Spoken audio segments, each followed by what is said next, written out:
নেমে এলো। কেউ টেরও পেল না ঘটনাটা কি। হঠাৎ ক্ষেত আর বাগানে পানি আসা বন্ধ হয়ে গেল। যেসব নালা দিয়ে বছরের পর বছর পানি আসতো সেগুলো শুকিয়ে গেল। কুয়োর পানির স্তর নিচে নামতে লাগলো। শেষমেশ কুয়োগুলোও শুকিয়ে গেল। ফসল শুকাতে শুরু করলো। সবুজ ক্ষেত একদম হলুদ হয়ে গেল। মানুষ আর গবাদি পশুর অবস্থা খারাপ হয়ে গেল।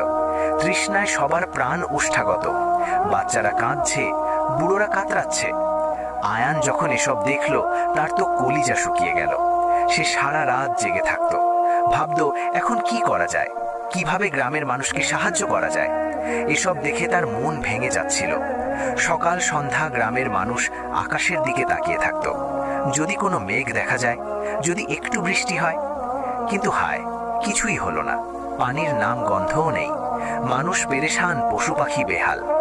শেষ পর্যন্ত গ্রামের মুরব্বী শায়েক ইব্রাহিম একটা